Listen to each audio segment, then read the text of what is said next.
增进认知，实现自由。朋友们，这里是老管解牛。我们正处在战争的边缘，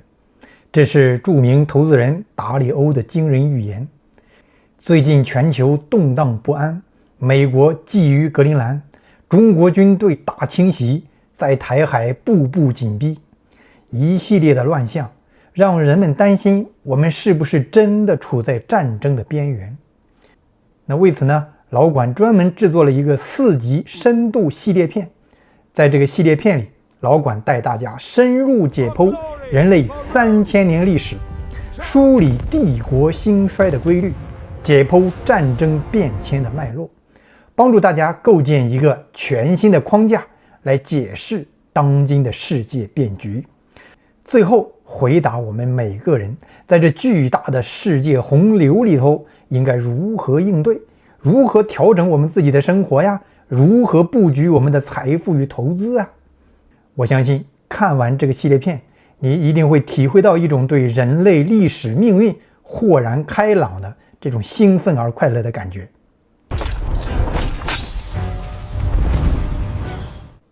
罗马帝国后期，欧洲在黑暗的中世纪里苦苦挣扎了1000多年。在这1000年里头啊，来自欧亚草原的游牧部族不断地向西侵略，欧洲北部和东部的蛮族为了躲避战火，被迫一浪一浪向罗马涌过来。罗马为了守卫边境，疲于奔命啊，持续了几百年的战争，让罗马最终国力空虚，民生凋敝，财政崩溃，轰然倒塌，分裂为诸多独立的小王国。在持续不断的外部入侵之下，这些小王国也是疲于自保啊，没有能力再次建立统一的欧洲帝国。到了公元1190年前后，蒙古大草原再次经历了一次长达10几年的大干旱，结果呢，引发了激烈的部落内斗，不同的部落互相残杀，互相杀戮。那在这场混乱当中啊，铁木真就统一了蒙古各部。然后呢，在1210年以后，蒙古大草原就忽然迎来了罕见的风调雨顺的10几年，雨水充沛啊，草场丰美啊，这个牲畜兴旺呀，这就等于是给这个铁木真提供了源源不断的战争资源啊，人口和马匹啊。此后呢，成吉思汗他就率领蒙古骑兵四处征战，很快他就统一了整个欧亚草原，建立起来一个庞大的草原帝国。你看到了吧？气候变迁在这里又一次展示出了它的巨大威力。那蒙古大军打到西亚，一直到欧洲啊，伊斯兰世界被彻底征服了，欧洲也被打的是落花流水啊。在当时的技术条件下，草原庞大的骑兵部队对这个欧亚农业社会它具有压倒性的军事优势，最大的优势就是它源源不断的马匹资源。你在欧洲，骑士那都是贵族阶级啊，那你就可以想象那马是多么昂贵的东西啊。而在欧亚草原呢，马匹是人家平民家里就养的牲畜，他们从小就在马背上长大。与欧洲骑兵作战的时候啊，这欧洲骑兵全身都是铁盔铁甲，它非常重。欧洲的马匹呢也是非常魁梧啊，个子大，力量大，但是跑得慢，耐力差。那欧洲骑兵跑不了几十公里，马就口吐白沫了。而蒙古马呢是个子小，但跑得快，耐力强。那蒙古骑兵一个人他带着3到5匹马呀，他跑几十公里他就换马继续跑。那蒙古骑兵呢，既有速度快的弓骑兵，那就是擅长跑着骑马射箭的这轻骑兵啊，又有装备重甲的重骑兵。那与欧洲重骑兵作战的时候啊，弓骑兵先上去是一阵射啊，射完就跑。那欧洲骑兵就跟着追，又追不上，累得马是口吐白沫。那结果此时呢，蒙古重骑兵挥着大刀杀上来。那所以呢，欧洲骑兵是节节败退，蒙古兵劫掠成性啊，极其残忍，攻下一座城就直接屠城。那1241年，拔都和战神速不台就在今天的波兰全歼了欧洲联军，又把匈牙利王国灭国了。那先锋部队就打到了欧洲的西大门维也纳。那当时整个欧洲都吓破了胆呀，悲呼这是上帝之鞭来惩罚他们呀。然而此时呢，亚洲草原深处的一壶酒拯救了整个欧洲。蒙古大汗窝阔台喜欢喝酒啊，有一天他忽然喝酒喝死了，那就是醉酒引发中风嘛。那蒙古立刻就陷入了这个夺权内乱呀，大军立刻就退了，欧洲就奇迹般的生存下来了。此后呢，蒙古就分裂为4大汗国，分别掌控了东亚、中亚、西亚和俄罗斯。那整个亚洲就在1250年以后进入了一段长达200余年的宝贵的和平时期。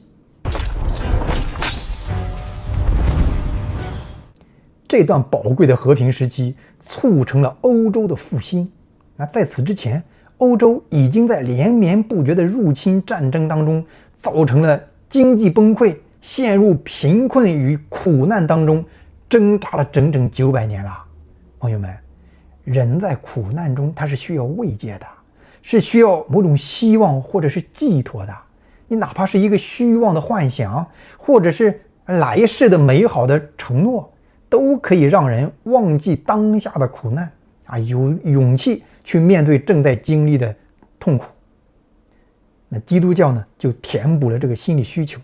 基督教告诉人们啊，世间是有一个救世主的，是一个唯一的救世主，他可以把人救赎于苦难啊。虔诚的你呀，死后可以进入美好的、没有苦难、只有幸福和喜乐的天堂啊。这就给人们精神上提供了美好的心理上的避难所。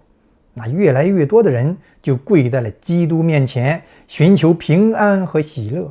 那基督教啊，就在这苦难的900年里，迅速扩散到了欧洲的每一个角落，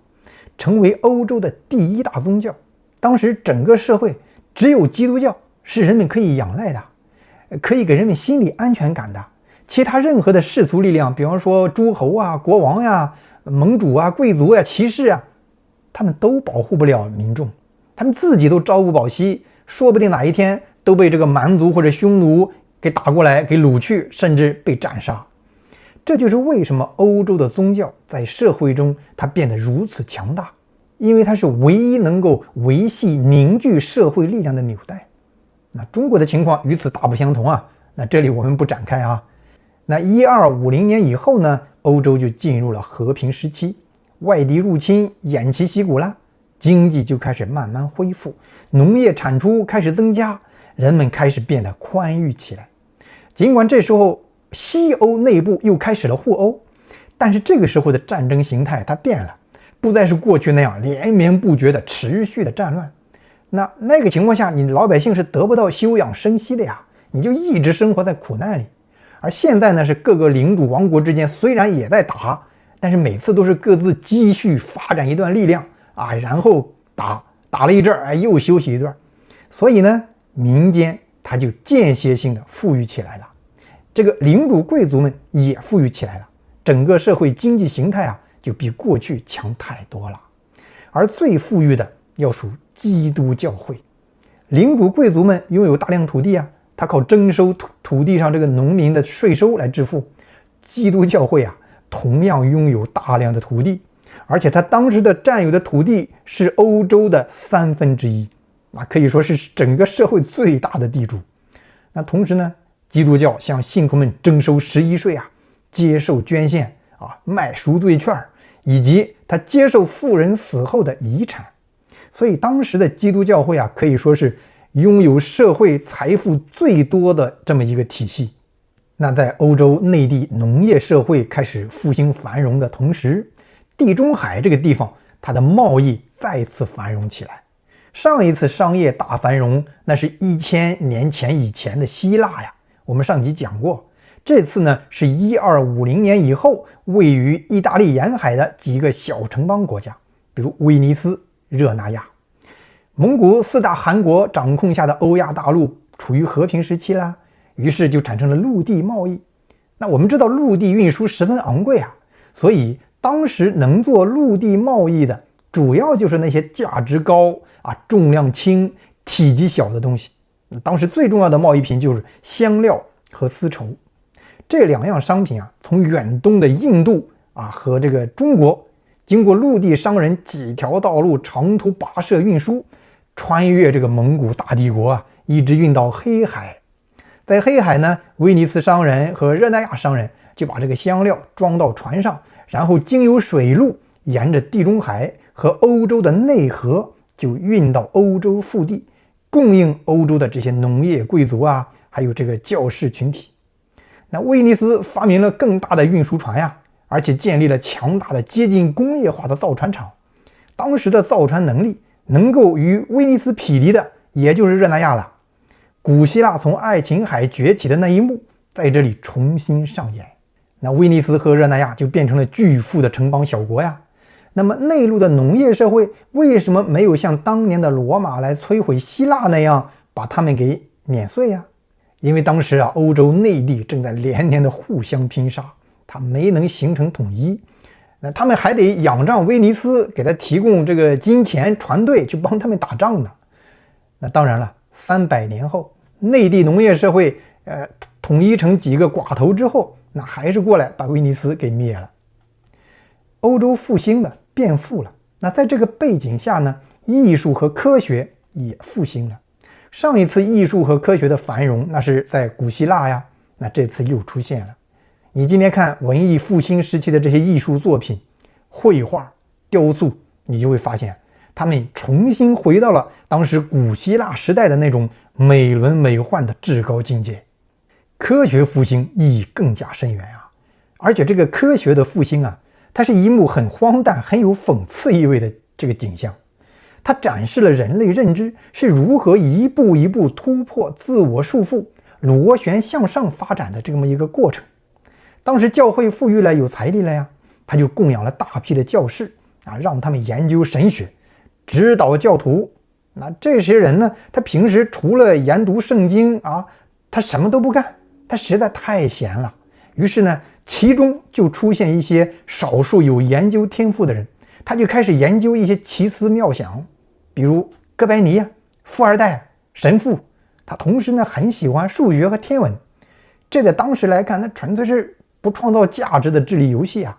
那普通老百姓都觉得他是在浪费时间啊。但是教会有钱呀，他就是养着大量这样的闲人。那哥白尼呢，就偷偷的钻研，就建立起来一套日心说理论。他直接否定了教廷主张的地心说呀。那哥白尼又害怕被教会迫害收拾啊，他死后他才敢出版自己的著作。那这个日心说一出来，那简直是异端邪说呀！教廷愤怒啊，如此离经叛道，背叛传统。你这里你看到没？人类创新是怎么出现的？首先得是富裕啊，你得养那些钻研型的闲人啊，你得尊重反传统的个体精神。但是讽刺的是啊，科学还就偏偏在教会这样一种极其保守啊，打击意见、压抑个体的这样一个等级体系中诞生。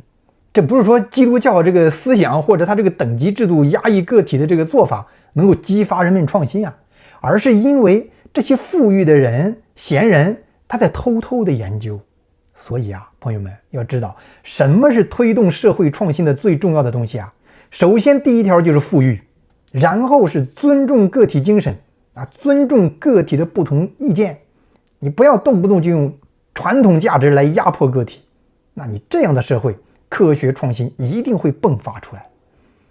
那除了教会，还有领主贵族啊，他们也有钱啊，也开始资助这些钻研型的闲人，让他们研究啊。比如著名的科学家第谷、开普勒啊，都是在他们的资助下研究天文。再有呢，就是一些商业新贵啊，也开始资助这些人，比如大名鼎鼎的伽利略，那就是商业贵族美第奇家族来资助的呀。那然后这时候呢，又出现了一项技术创新啊，大大促进了科学的发展，那就是印刷术。印刷术最早是中国发明的，欧洲是不是自己发明的，现在还有争议。那不管怎么样啊，印刷术让书籍从奢侈品变成了日用品，它迅速在大众当中传播知识啊，你更多人开始学了知识啊，启发新的创新思想，这就大大加速了创新的勃发呀。这就相当于今天你给电脑上又增加了一个硬盘，增加了一个存储器啊。这个科学的复兴，尤其是天文学的发展，对100年后有巨大的意义。可以说没有这一次科学复兴，就没有后来的大航海时代。那这个我后面会提到。那么威尼斯是一个纯粹的商人城市，这是个水上孤城没有农业，全是商人。所以尽管欧洲大陆都是君主制，但是威尼斯再次建立起来了议会制分权的社会制度。那似乎这个民主思维又开始复兴了。你看，制度它总是在经济形态变化后慢慢的随之演变，而民主自由的制度又总是在商业繁荣之后慢慢复苏。但是很遗憾历史给威尼斯的时间太短了，仅有短短的200年左右的时间。那繁盛的威尼斯，你还没来得及向更高的民主阶段进化呢，就忽然被历史一记闷棍打倒在地。这一闷棍来自土耳其，在那里崛起了一个新的农业帝国——奥斯曼。奥斯曼崛起于今天的土耳其，它是个典型的农业国。奥斯曼为什么能崛起是因为一项新技术出现就是火炮。火药最早是中国炼丹术士发明的，但是那个时候中国还没有这个科学研究这个东西，所以火药的应用发展也很慢，它只是用来做爆竹烟花。那大约1300年前后传到欧洲那就不一样了。欧洲这个时候科学复兴了，所以火药迅速被用来制造武器。最初的火炮、火枪它非常不好用，非常笨重，非常危险，搞不好要把自己给炸死、烧死。比如1402年，奥斯曼第一次尝试用火炮打蒙古骑兵结果帖木儿率领骑兵把奥斯曼炮兵引到高原，然后迂回包抄，把炮兵给团灭了，活捉了奥斯曼皇帝，把他关在笼子里死了。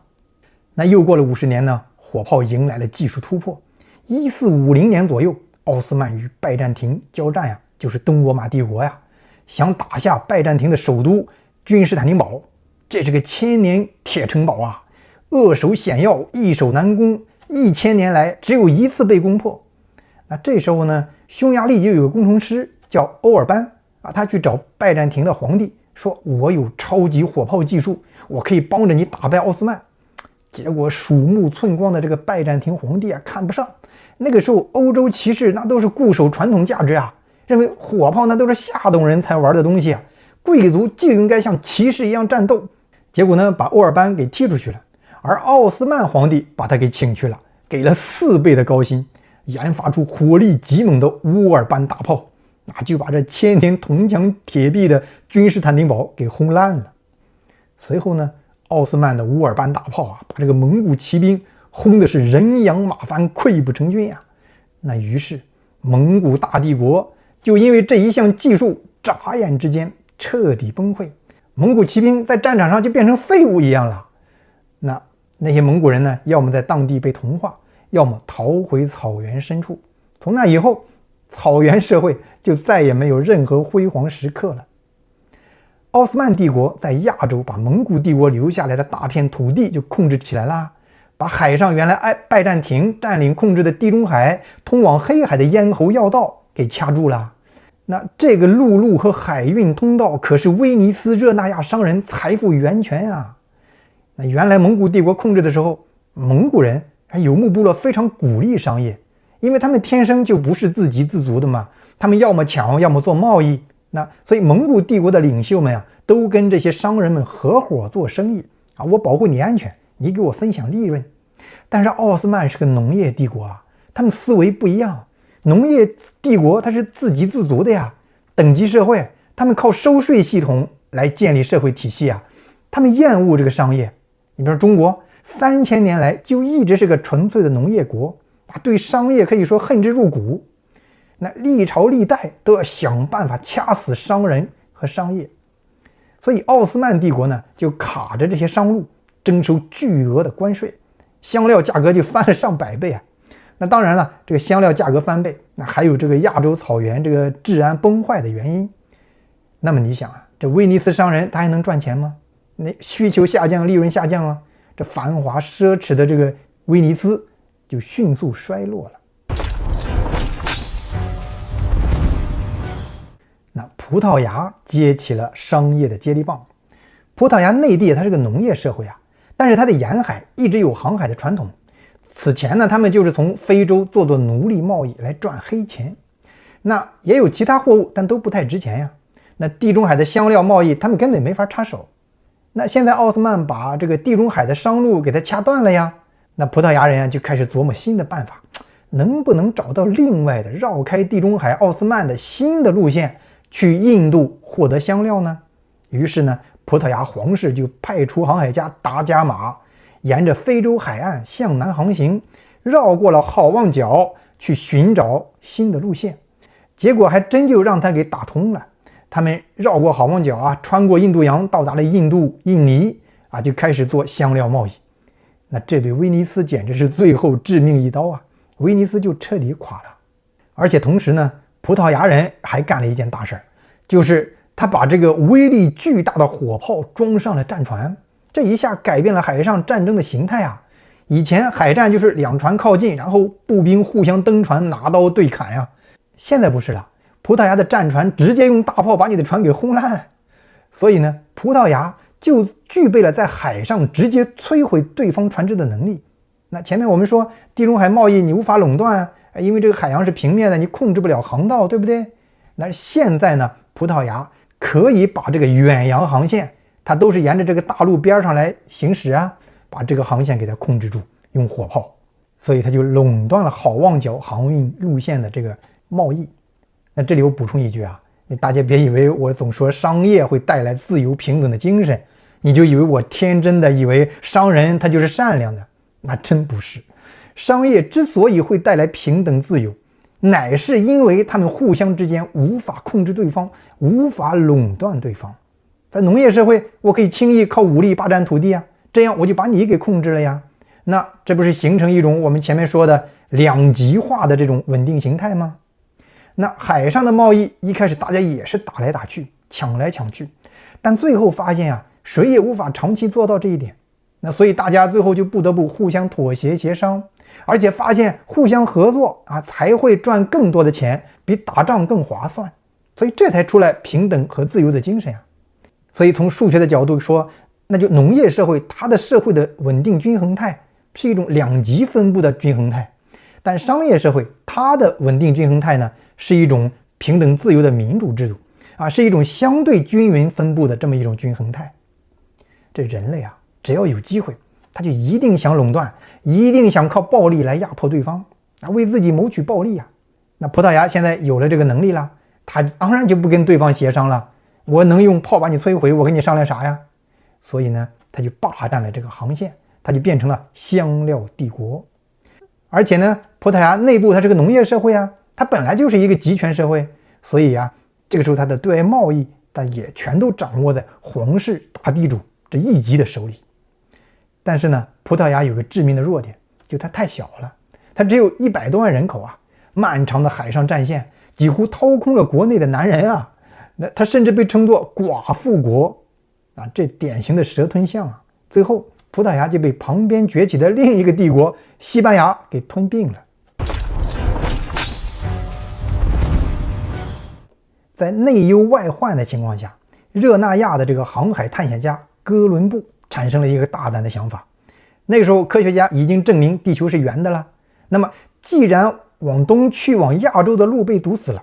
那沿着非洲这条比较安全的航线又被葡萄牙给垄断了，那我们就往西直接驶入大西洋，那就一定能到亚洲，那不就把香料又运过来了吗？这个疯子哥伦布没钱组建船队，他就去向欧洲的贵族王室来游说，希望得到风险投资。那当时欧洲的英法德这些国家统领，他都忙着互相这个扩张掠夺打仗对哥伦布毫无兴趣，而只有欧洲最南端的这个西班牙和葡萄牙对他们感兴趣。那哥伦布先找到葡萄牙国王国王手下一个专家说，哥伦布他这个地球的周长算错了，他比这个远多了，他还不如我们现在这个好望角的航线呢。于是呢，葡萄牙皇室就把他给踢出去了。实际上葡萄牙这位专家的判断是正确的，但是理性的葡萄牙人却就此错过了意外发现新大陆的巨大机会。那哥伦布又去找西班牙女王呀，同时呢，他派他弟弟去英国游说啊。他弟弟比较郁闷啊，路上遇到海盗，被洗劫一空啊，跑到英国靠画地图、卖地图来赚钱，还活下来。几年下来，他终于攒了点钱啊，买了件体面的衣裳，多方打点见到了英国的国王。结果国王呢还是犹犹豫豫啊，最后是终于答应了。他兴奋至极啊，赶紧跑回来找哥哥。可是等他到西班牙的时候，他才知道，他哥哥已经在西班牙女王的资助下早就出发了。那弟弟是顿足捶胸啊，而冥冥中英国也错过了发财的大机会。那这里需要强调一下，哥伦布之所以敢于驾船离开陆地啊，深入大西洋，最重要的原因啊，第一就是当时天文学的巨大进展。你教会里培养的那些天文学家，刚才提过了啊，他们通过北极星啊和太阳的位置这些角度的测算，能够精准定位船只在海洋中的纬度啊，这样可以保证一直向西航行啊。没有这个科学创新，你哥伦布无法做到这一点啊。中国历史课本总喜欢说啊，中国发明的指南针帮着欧洲探险家开启了大航海，那都胡说八道。那在大洋里航行，你用指南针能行吗？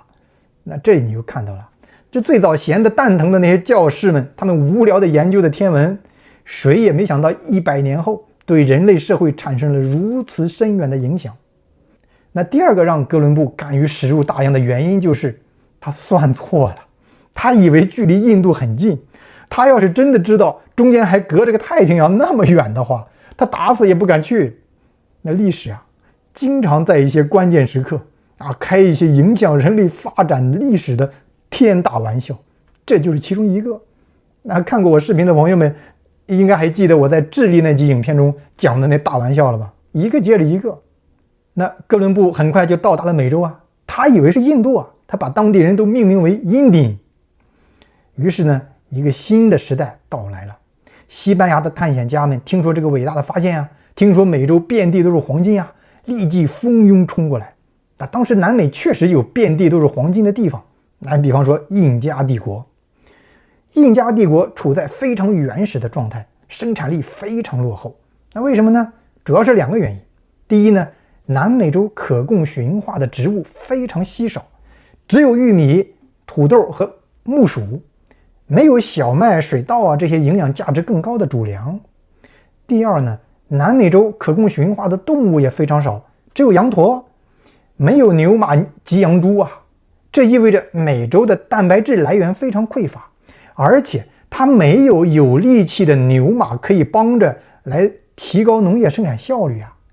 这2条太关键了，这就让南美洲长期处在生产效率非常低的状态，食物不充裕啊，生活不充裕啊，人口少啊，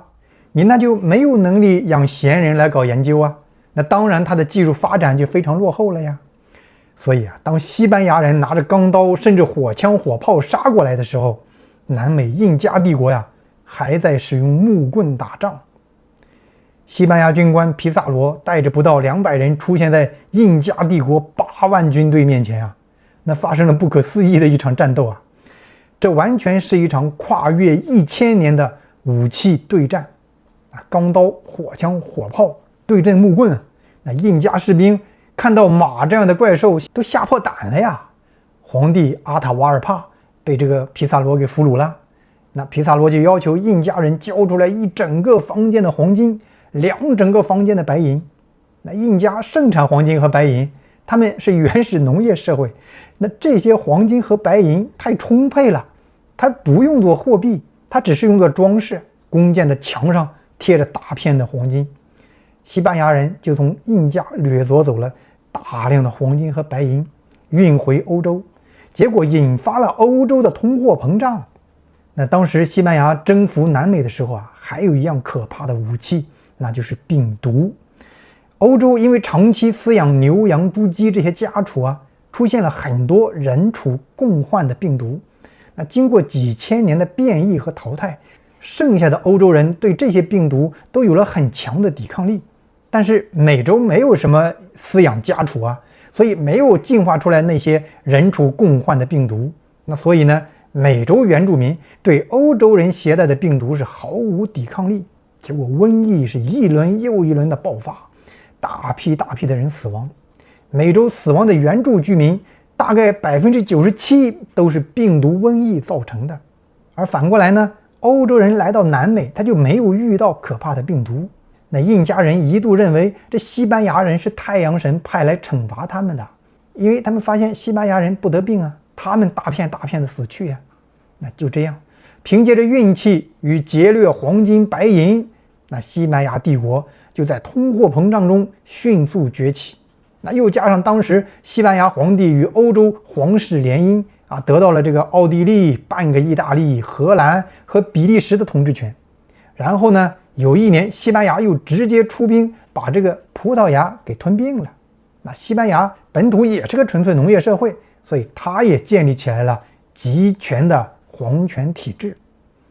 那像西班牙这种靠着运气和金银矿一夜崛起的大帝国，它没文化没知识的这种二愣子本质啊，就立刻体现出来了。你看看他是怎么凭本事葬送自己的财富帝国的。对内他打击异教徒啊，驱逐外族，驱逐犹太人、摩尔人工匠，设立宗教裁判所，烧死异端。这实际就是削弱你国内的人力资本，你国内的创新能力就会被大大的抑制啊。